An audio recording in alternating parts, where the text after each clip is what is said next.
Olá, boa tarde. Sou o Dr. Antônio Martins Farias. Mais uma vez estou aqui, primeiro para agradecer a Deus e a você, meu amigo, minha amiga, que tem dado seu like, tem feito seus comentários. Peço que continue fazendo o mesmo. Não deixe de dar um like, é fundamental para mim, ok, gente? Olha, muito obrigado. Eu quero agradecer aos meus 325 amigos. Éramos 327, mais dois resolveram sair. Eu agradeço, espero que eu ganhe esses mais dois o mais rápido possível. Estou preocupado que meus dois últimos vídeos, ao invés de ganhar, perdi. Eu não sei, tô muito triste, né?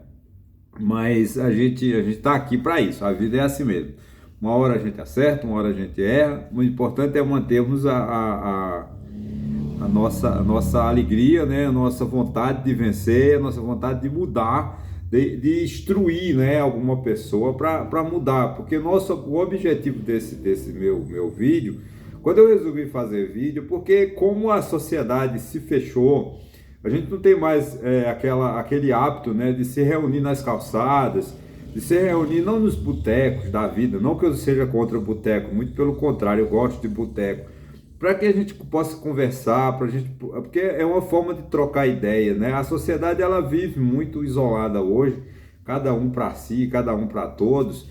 E o único meio que a gente se encontra de educar, de mudar alguma coisa, é através de quê? Através dos vídeos, né? Eu não encontrei outra solução que não seja através desse vídeo, eu poder ajudar as pessoas e também ser ajudado.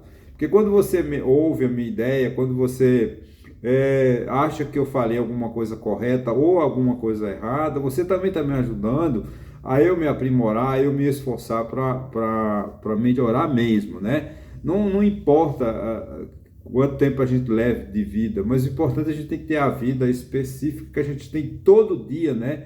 É dia de aprender, é dia de a gente ensinar, é uma troca, a vida é uma troca de ideia, uma troca de relações, né? Que a gente tem que viver um respeitando o outro, sem preconceito, sem sentir-se melhor ou pior do que ninguém. Essa é a maneira que eu acho que a gente tem que continuar. Bom, gente, eu vou falando assim, tipo assim, eu vou fazer se fosse música, chamaria de pupurri, né? Porque as ideias, nós estamos num momento tão tumultuado no Brasil, que não dá para a gente fixar uma ideia só, porque são tantas as notícias, tantas as informações que a gente precisa de entender, de interpretar, né, de discutir e de ver como a gente se envolve.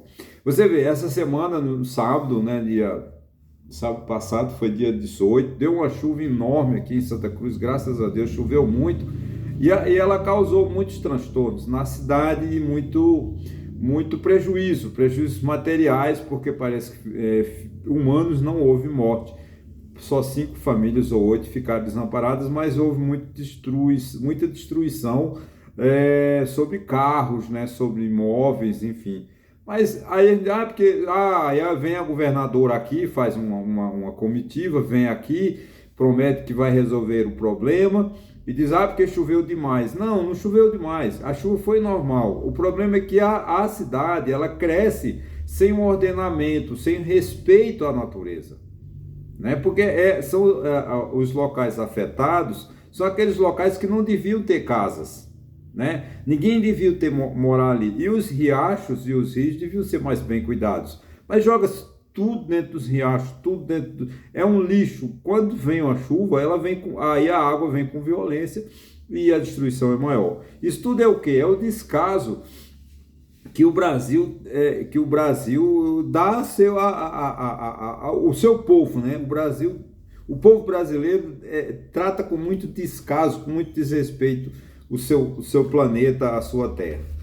Isso gera problemas dos mais variados temas, como eu falei. O meu papo não pode ser, minha conversa pode ser só um assunto, né? Porque são tantas as informações, né? Você vê agora, nós estamos hoje, né?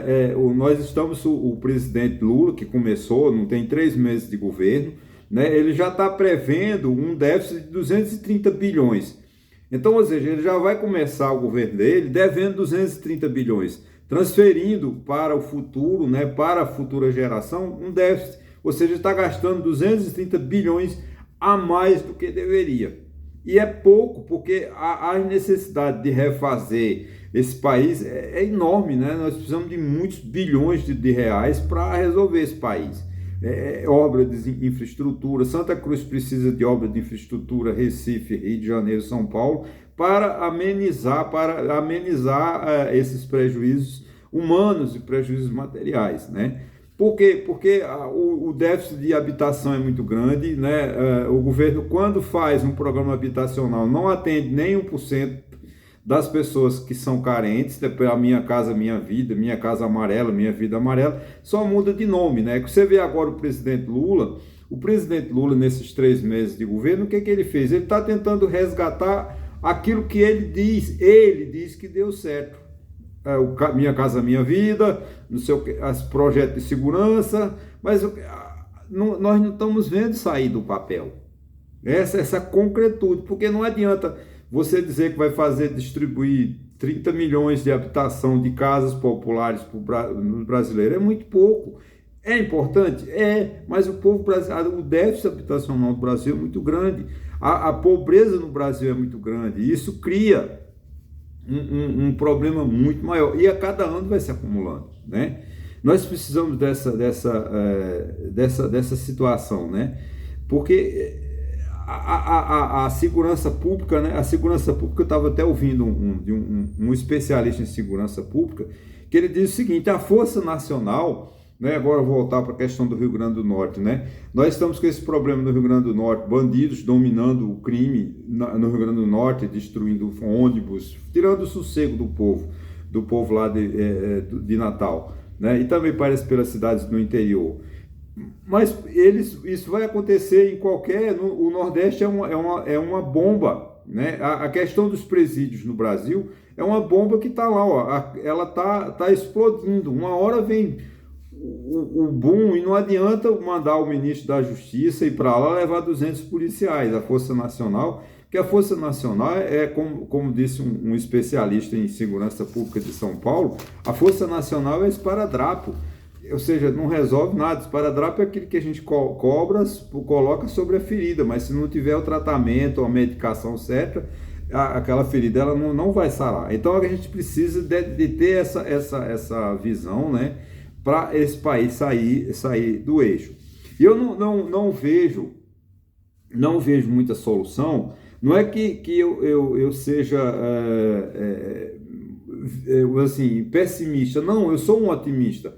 Mas eu imagino aqui, eu vejo que cada deputado em 2023 terá à disposição de 32 milhões e meio e cada senador 59 milhões, 800 mil reais para distribuir para os amigos. Então você vê, a política ela está totalmente desvirtuada da realidade. Enquanto o povo, né, aqui de Santa Cruz precisa de casas bem estruturadas, num local que não chova, num local que não leve risco, a segurança do Rio Grande do Norte, a segurança de Pernambuco, Alagoas, Sergipe, Rio de Janeiro e São Paulo, os senadores estão trocando dinheiro, estão brincando com dinheiro, né? Você imagina assim, 32 bilhões, né, de reais para cada deputado, 32 milhões, desculpa, não é bilhões, 32 milhões para cada deputado distribuir à vontade, ou seja, então ninguém está pensando no povo brasileiro. Então, essa é a grande realidade, né? A gente vê por que... mas Antônio, mas por que? Porque está faltando liderança. Nós não temos liderança política, né? Nós estamos nessa dicotomia há quantos anos, né? Desse populismo arcaico, ultrapassado, de Lula por um lado e o Bolsonaro do outro, né? Foi Lula, Fernando Henrique, Aécio Neves, esse populismo, e Lula virou um populismo. O Lula virou uma majestade. Eu não estou querendo que, você quer o fim de Lula, não. Eu quero que as pessoas tenham permitam escolher novas lideranças. Porque se a gente não sair desse lulismo, nós não vamos chegar a lugar nenhum. O Brasil precisa sair dessa bipolaridade que nós estamos vivendo, né? Você vê, gente, é muito triste.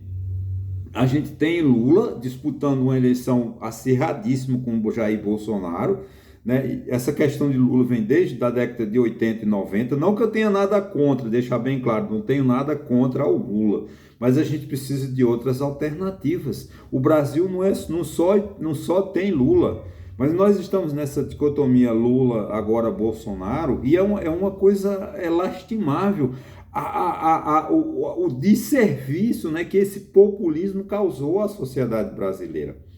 Porque eu estava lendo domingo uma pesquisa, de cada 100 brasileiros, né, evangélicos, né, desculpa, 100 evangélicos, 44 estão dizendo que tem medo do comunismo. Gente, esperem aí, isso é um analfabetismo geral. A sociedade não pode ser tão analfabeta para entender que 44% da população evangélica do nosso país acredita em comunismo. O comunismo já acabou há muito tempo. Lula nunca foi comunista. Lula é uma pessoa política oportunista que se deu bem, graças a Deus, mas Lula não é comunista. O comunismo no Brasil teve lá em 1922, na Revolução dos Tenentes, com Luiz Carlos Prestes, realmente teve. O Partido Comunista foi extinto em 37, em 46, 47, 50, até 1964, mesmo o Partido Comunista foi extinto durante muito tempo, mas ele ficou nas paralelas. A gente votava, né? O povo daquela época votava em candidatos, em outros partidos, mas sabendo que eles eram comunistas. Mas a partir de 64, vem o golpe de 64, e o comunismo, gente, comunismo na sua essência política da União Soviética acabou em 1991, quando houve a queda do Muro de Berlim, no dia 9 de novembro de 1991, se eu não estou enganado, acabou o comunismo. Essa data eu fico devendo. Não há mais para enganar o povo brasileiro, dizer que que quem votou no Lula é comunista. Lula nunca foi comunista. Lula foi primeiro lugar, o que é um comunista? Comunista é aquele que acredita que o Estado tem que de tomar conta dos bens de produção. Porque o que é o comunismo? O comunismo é o Estado é dono dos bens de produção, né? Aqui no Brasil existe isso? Não. Apesar de ter uma Petrobras, que o acionista majoritário é a União, tem um Banco do Brasil, que o acionista majoritário é a União, há uma interferência muito grande no mercado no Brasil, do governo no mercado brasileiro, mas não tem comunista. Onde tem um sistema bancário que cobra o juro que quer, né? Então não vamos nessa ilusão de dizer que quem votou em Lula votou pelo comunismo. Gente, vamos parar com isso é um analfabetismo político. A sociedade não pode cair nessa. Ainda hoje eu estava indo para Caruaru e estava ouvindo uma mulher no ponto do ônibus, ela ligando para várias amigas dela, dizendo: não tome a vacina do Covid-19 que vocês vão morrer. Não tome a vacina do Covid-19 que aqui em Santa Cruz estão aplicando a vacina que eu tomei a minha semana passada, a 5ª dose, né, a de reforço, que é a bivalente, né, contra as variantes, né? Então, ao invés das pessoas incentivarem, estão dizendo: não tome, vocês vão morrer. Onde já se viu, claro que vacina pode matar, mas essa vacina da Covid é uma vacina já testada, uma vacina segura, uma vacina que... porque a vacina, a gente só toma a vacina uma vez. O cara deixa de ser mentiroso. Quantas vezes a gente toma vacina para o resto da vida? Vacina contra sarampo, as crianças tomam, né, todo ano, quando completa a certa idade. Vacina para gripe eu tomo desde 2012 e eu não morri. Agora, o que está acontecendo? É o analfabetismo do povo brasileiro. E isso foi causado, provavelmente, por essa bipolarização política. O PT é o bom, quando está no governo, ele está destruindo tudo, porque o que é que está acontecendo agora nesse governo do Lula? Não estou fazendo crítica não, mas é uma realidade. Você pega a Gleisi Hoffmann, que é a presidente do PT, destrói toda a área econômica, ela está em briga com o ministro da Fazenda, o Fernando Haddad, e o Fernando Haddad tem que tomar as decisões políticas, que toda decisão política, toda decisão econômica, ela é dura, ela tem que doer, porque vai doer no bolso, e fica a Gleisi Hoffmann batendo. Lula era para ter dito essa semana, ele viaja para a China, né? Ele já era para ter falado, anunciar que vai dizer assim, aprovar o tal do arcabouço fiscal. Arcabouço fiscal nada mais do que um projeto, está tentando encontrar uma solução de diminuir o déficit público. Como eu falei, você não pode manter um ano, se você deve 230 bilhões esse ano, uma ano que vem mais, em fim de 4 anos, imagine, são mais de 800 bilhões de dívida, e inviabiliza qualquer país. Temos que encontrar uma solução para esse déficit. Né? Mas não, fica essa. E o Lula está o quê? O Lula fica em cima do muro porque ele está deixando os seus assessores brigarem. Lula, o que o Lula fez até agora? Lula não tem aparecido. Quando dá entrevista, só dá entrevista para criticar o presidente do Banco Central. Agora, vamos deixar claro, eu não estou defendendo o presidente do Banco Central, não é porque ele foi nomeado, não, ele pode ter sido nomeado por quem foi. Ele não foi nomeado porque tem uma lei lá dizendo que o mandato dele é de 4 anos e termina 2 anos depois do governo Lula. Então Lula se Lula fosse uma pessoa honesta, uma pessoa digna, ele teria que respeitar a posição do presidente do Banco Central, porque o presidente do Banco Central só termina o mandato dele em 2024. Então não adianta ficar Lula estando adjetivando, chamando aquela coisa, aquele cidadão. O presidente do Banco Central tem nome e exerce uma função importantíssima. E quem comanda a taxa de juros não é o presidente do Banco Central. Quem determina a taxa de juros é o governo federal, é o ministro da Fazenda. Quem comanda o Conselho Monetário Nacional é comandado pelo ministro da Fazenda. Então é o ministro da Fazenda, Fernando Haddad, que define se vai manter a taxa de 13,75 ao ano ou não. É evidente que a taxa de juros de 13,75 é muito elevada, mas é o único instrumento de defesa contra a inflação. Eu não sou economista, não vou entrar nesse detalhe. Então, acho que a gente precisa de ter essa conversa, né, de vários assuntos, né, como eu falei, né, eu falei da questão de Santa Cruz, que teve prejuízo, porque as pessoas constroem as casas no lugar errado. Falei da questão do Lula, falei da questão da vacina, né? E a gente tem que entender isso. O Brasil a gente precisa discutir, porque são tantos os problemas. Falei da segurança dos presídios, da falta de política de segurança pública, que está levando os presídios à loucura, né? Como nós estamos vivendo no Rio Grande do Norte, e assim sucessivamente. E então a grande dificuldade do nosso país é esse. A gente não pode ter um déficit de 230 bilhões por ano, a gente não pode ter só remédios paliativos para essas confusões que acontecem nos presídios, né? A gente não pode deixar que cada deputado leve 32 milhões e meio para distribuir a seus amigos e cada senador leve 59 milhões, né? E o governo Lula tem que trabalhar com honestidade, né? Ele tem que acabar com essa politiquinha da Gleisi Hoffmann, ficar atingindo, né, através do seu Twitter o presidente do Banco Central. O presidente do Banco Central, certo ou errado, ele tem um mandato dele a ser cumprido.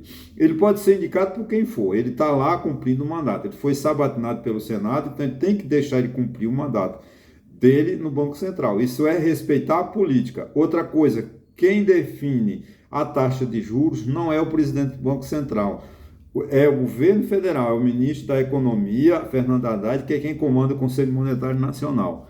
E vamos deixar de falta dessa ignorância de achar, né, que investir em educação, para que o povo não fique enganado, como de cada 100 evangélicos, 44 acham que o comunismo ainda é uma ameaça. Aonde é que o comunismo é ameaça? O comunismo não é ameaça para mais ninguém. Quem defende que o Brasil corre risco de entrar no comunismo está mais atrasado do que eu não sei nem comparação. Ok, gente? Olha, muito obrigado, muito obrigado. Eu sei que esse vídeo que vai ao ar amanhã, né? Eu estou gravando deixa eu ver que dia é hoje, dia 21, né? Amanhã vai dia 22, quarta-feira, vai ao ar. Ok, gente? Muito obrigado e até a próxima, se Deus quiser.